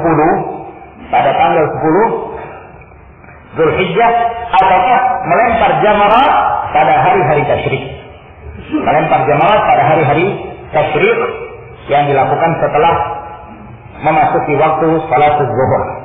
Hal ini berdasarkan hadis Jabir radhiyallahu anhu, beliau mengatakan, "Rama Rasulullah sallallahu alaihi wasallam al-jamrata yaum an-nahr duha wa amma ba'da dhalika fa idza zalat asy-syamsu." Bahwa Rasulullah sallallahu alaihi wasallam melempar jamrah pada tanggal 10 di waktu duha. Pada tanggal 10 di waktu duha. Ini waktu yang afdal dalam melempar jamrah pada tanggal 10 Zulhijjah. Dan pada tanggal 10 yang dilempar hanya satu saja, yaitu al-jamrah, jamratul aqabah atau al-jamratul kubra. Adapun pada hari-hari yang berikutnya, yaitu pada hari-hari tasyrik, maka awal dimulai atau disyaratkan yang melempar jamrah adalah zawalus syams, yaitu pada saat matahari tergelincir yang menunjukkan masuknya waktu zuhur. Ini diriwayatkan oleh Imam Muslim. Demikian pula hadis Ibnu Abbas radhiyallahu taala anhu, beliau mengatakan, kana Nabi sallallahu alaihi wasallam yus'alu yauman nahri bi Mina. Nabi sallallahu alaihi wasallam beliau ditanya pada hari Id, pada hari kurban di Mina. Ada yang datang lalu dia bertanya. Lalu kemudian dijawab oleh Nabi, la haraj, tidak mengapa. Ada lagi yang datang kepada Nabi sallallahu alaihi wasallam bertanya, halaqtu qabla an adbah. Saya telah mencukur sebelum saya menyembelih kurban. Kata Nabi, menyembelih hadyu. Kata Nabi SAW, iddah wala haraj. Silahkan kamu menyembelih hadyumu meskipun kamu sudah mencukur. Silahkan.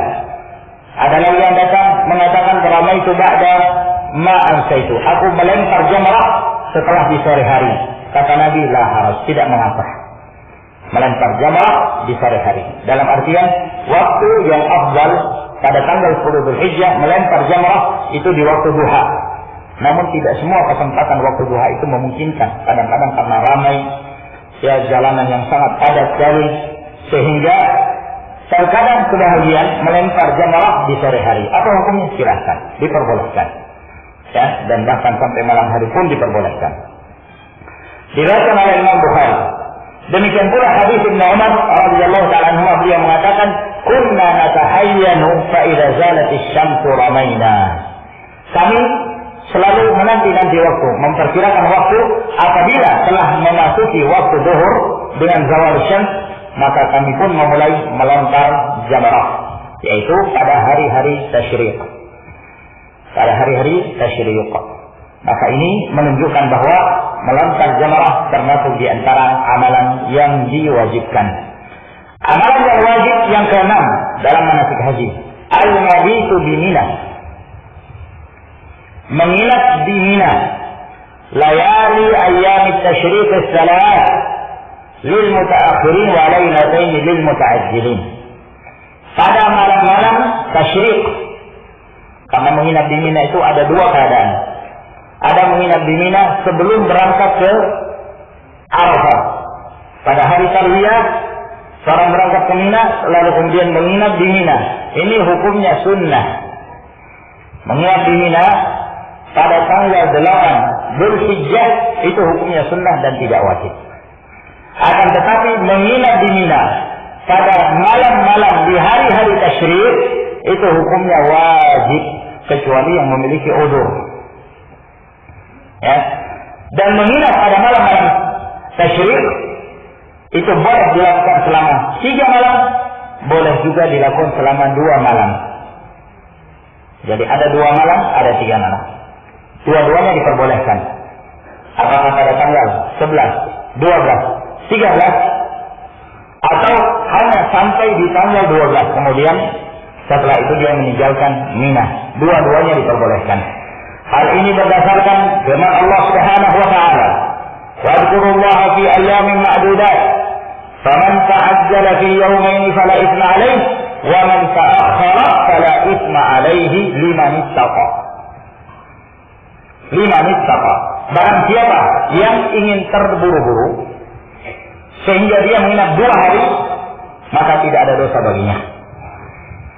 Dan barang siapa yang ingin mengakhirkan sehingga dia menginap 3 hari, maka tidak ada dosa pula baginya, liman ittaqa.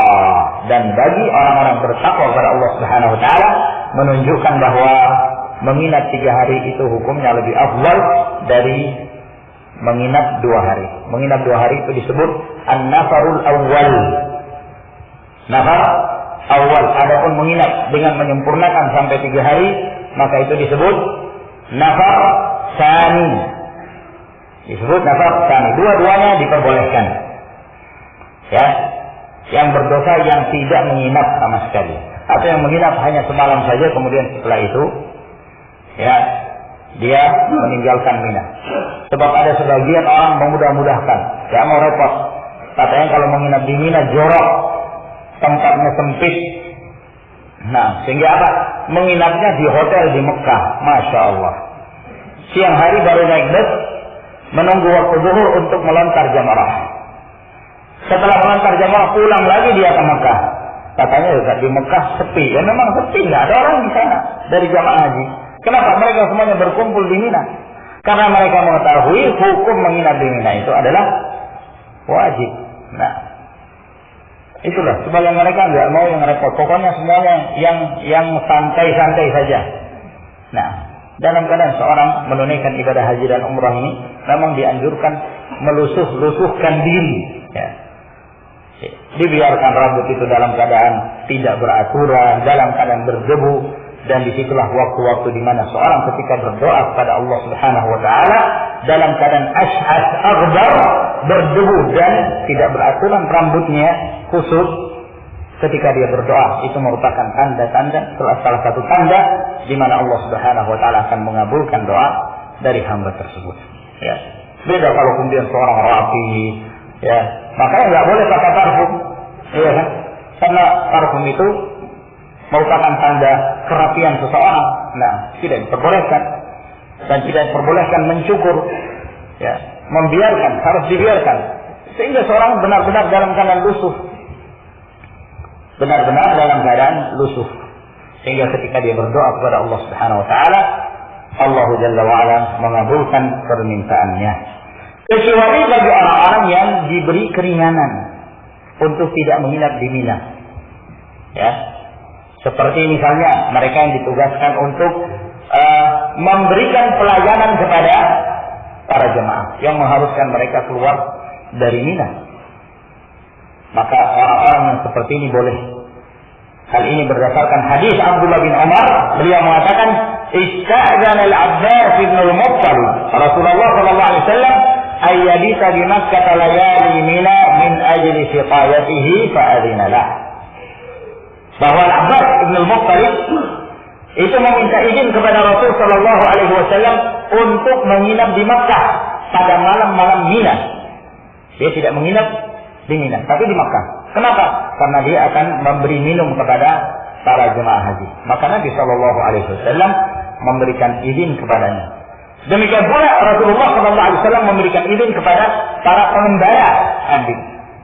Mereka yang mengembalakan kambing-kambing tersebut disebabkan karena mereka mengembalakan di luar Mina, maka mereka harus keluar dari Mina. Maka Nabi sallallahu alaihi wasallam memberikan dispensasi kepada mereka untuk tidak menginap di malam-malam di Mina.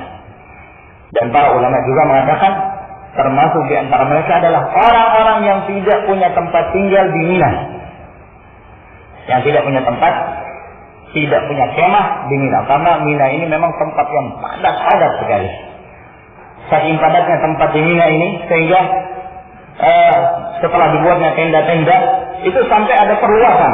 Ya, sampai menyentuh bagian dari Muzdalifah. Tenda-tenda di Mina itu. Jadi, ma'asyiral muslimin rahimakumullah, kenapa demikian? Ya sudah, tidak ada tempat lagi. Orang kalau dia tidak termasuk dalam orang yang dicatat dalam kloter sekian misalnya, dalam artian hajinya itu haji lepas, ya, hajinya haji koboi yang sama sekali tidak ada aturan, ini kan tidak punya kemah. Mereka ini orang-orang yang tidak punya kemah. Kalau memang tidak memungkinkan bagi mereka untuk mendapatkan kemah di Mina, kata para ulama diingatkan bagi dia untuk boleh menginap di Makkah. Nanti di siang hari kemudian mereka berangkat untuk melontar jamarat. Karena begitulah yang mereka mampu untuk mereka melakukannya. Kemudian kewajiban yang ke-7, tawaful wada'. Tawaf al-wada'. Tawaf perpisahan. Dan tawaful wada' dalam ibadah haji termasuk di antara kewajiban sebelum meninggalkan Mekah. Oleh karena itu disebut tawaful wada' karena tawaf ini adalah merupakan amalan yang paling terakhir yang dikerjakan oleh seorang menaikkan ibadah haji di Mekah.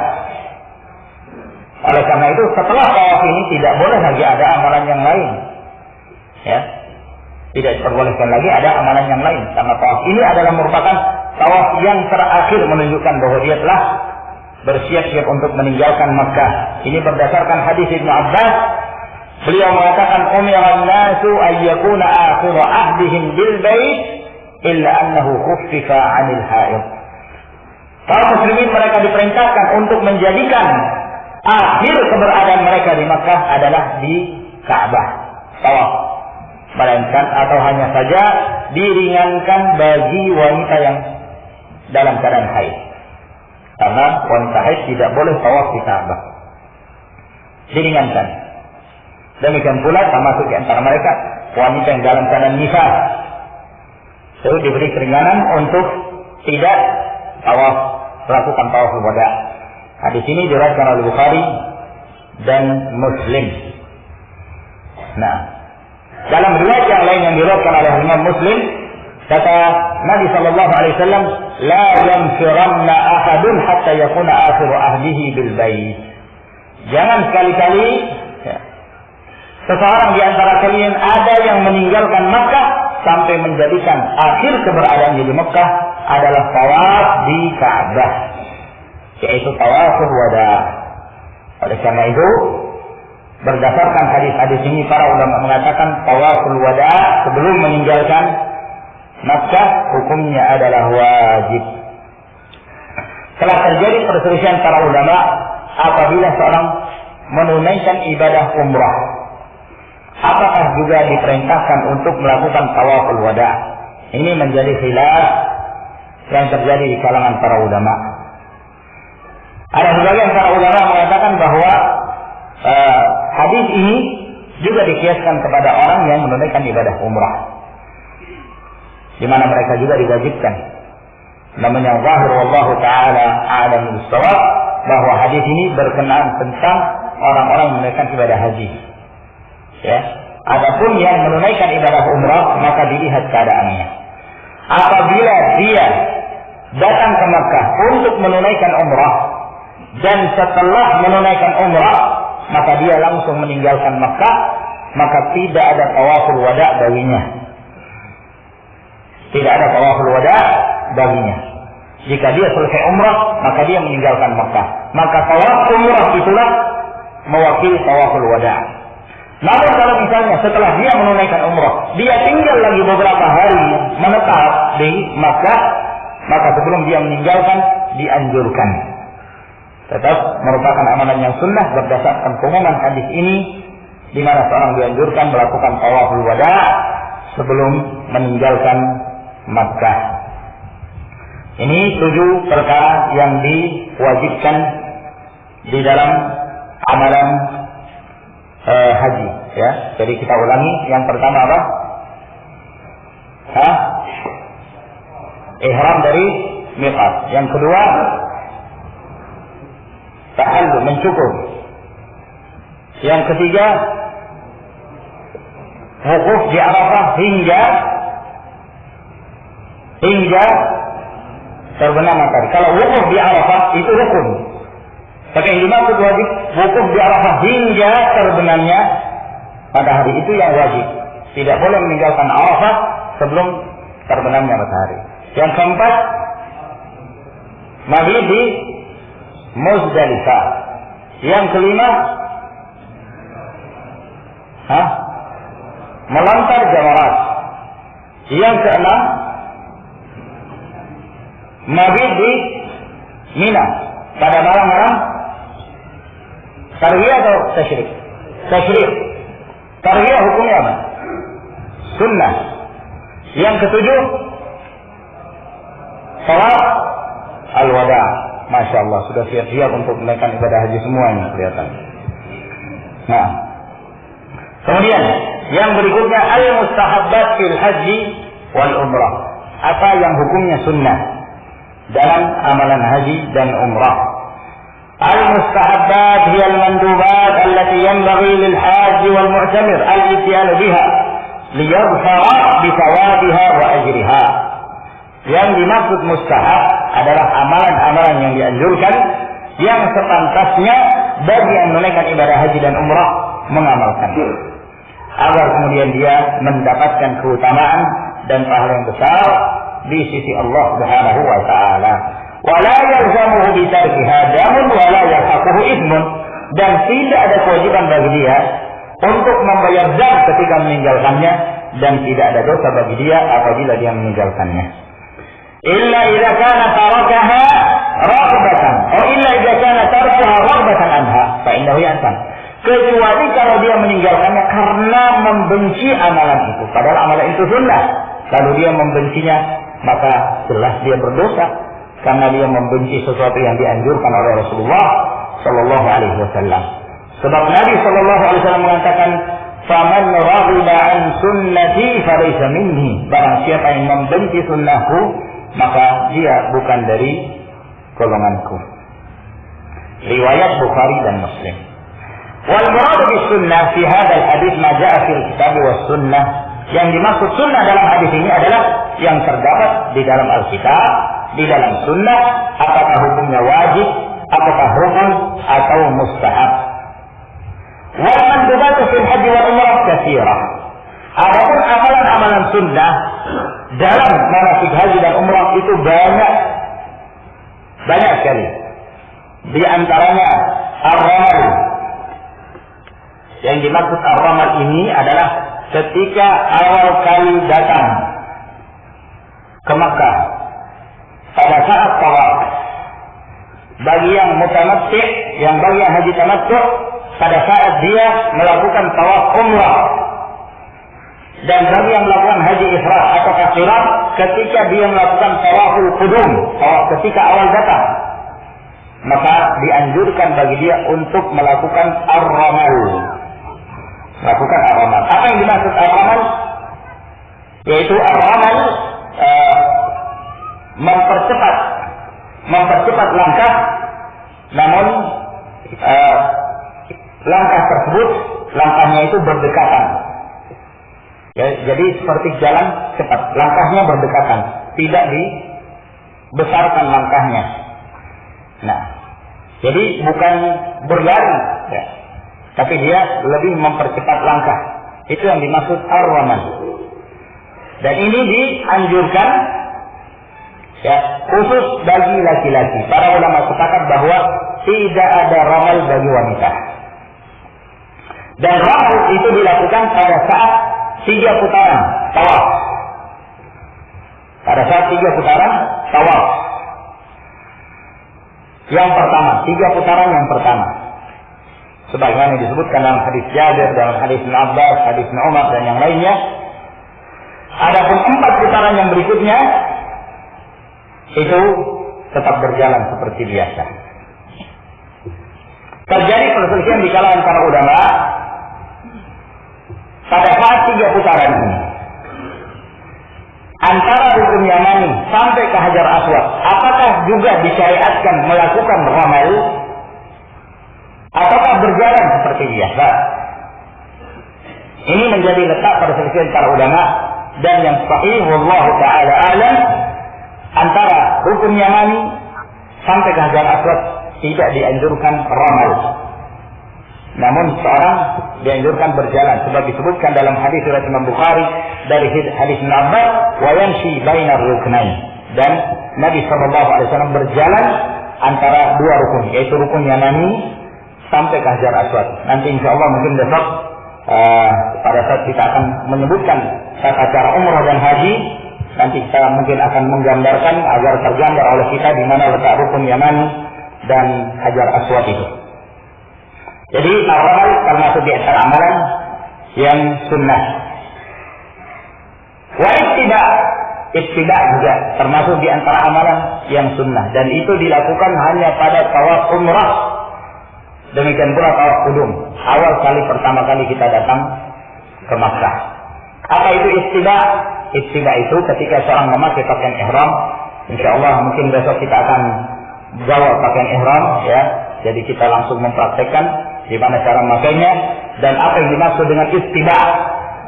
Jadi di sini kita jelaskan secara teori dulu bahwa yang dimaksud dengan ittiba adalah ketika seseorang mengenakan pakaiannya bagian atas, pakaiannya yang disebut rida bagian atas, maka bahagian sebelah kanan itu dinampakkan, pundak sebelah kanan dinampakkan, sehingga kain tersebut diselipkan di bawah ketiak, ya, lalu kemudian ujungnya diletakkan di pundak sebelah kiri, sehingga pundak sebelah kiri tertutup dan pundak sebelah kanan dalam keadaan terbuka. Ini termasuk di antara amalan yang sunnah ketika tawaf saja, dan itu pun ketika tawaf umrah saja atau ketika tawaf qudum. Tawaf ifadah tidak ada amalan ini, tidak ada ittiba. Jadi ketika tawaf qudum saja atau tawaf umrah saja. Nah, fi awal tawafin ya'ti bihil muhrim bihajjin aw umratin idza qadima Makkah, yaitu pada awal tawaf yang dilakukan oleh seorang berihram haji atau umrah ketika dia datang ke Makkah. Wa taqbilul hajaril aswad, termasuk di antara amalan sunnah mencium hajar aswad fi tawaf, ketika tawaf, atau istilahu atau isyaratu ilaih, atau menyentuhnya atau mengisyaratkan kepadanya. Artinya kalau dia bisa menyentuh atau mencium, maka dia dianjurkan untuk mencium. Kalau dia tidak bisa mencium, maka dia menyentuhnya dengan tangannya atau dengan sesuatu, tongkat atau yang semisalnya. Lalu setelah itu dia mencium apa yang dia sentuhkan ke hajar aswad tersebut. Kalau dia tidak mampu, maka cukup dengan isyarat. Dia mengisyaratkan dengan menghadap ke hajar aswad.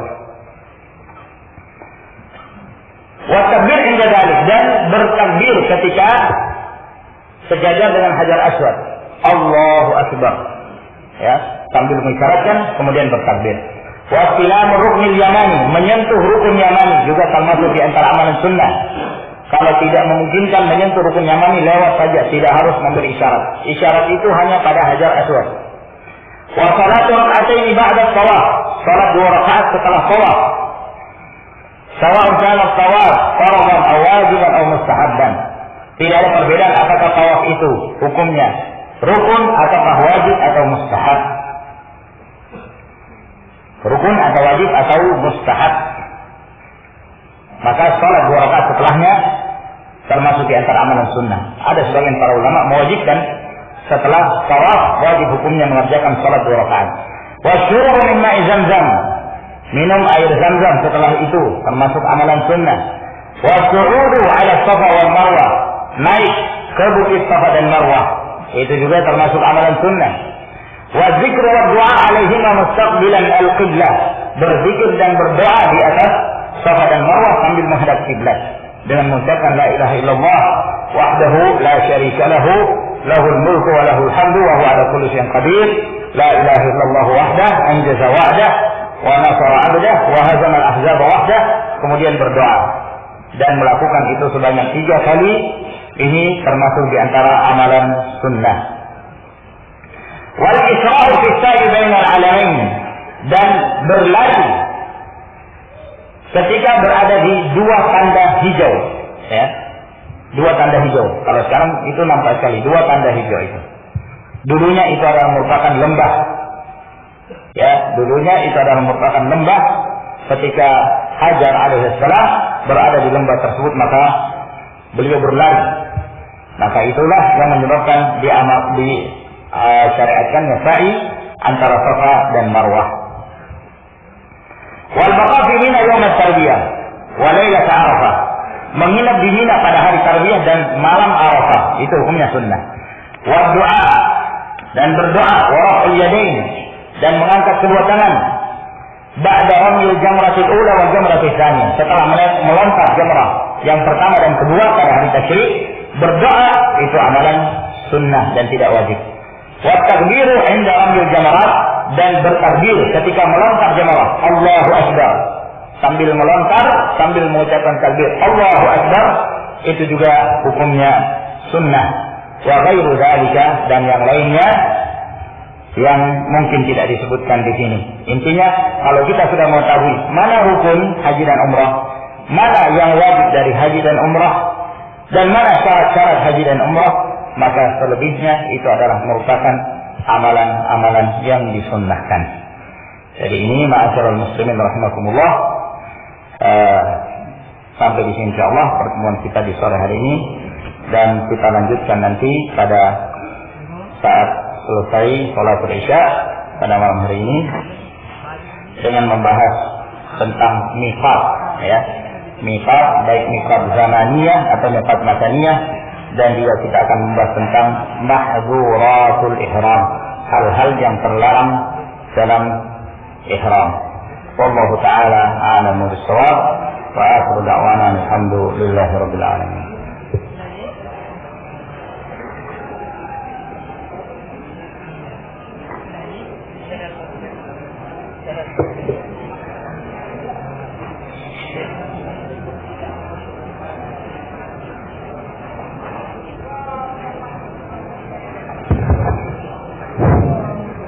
Bismillahirrahmanirrahim.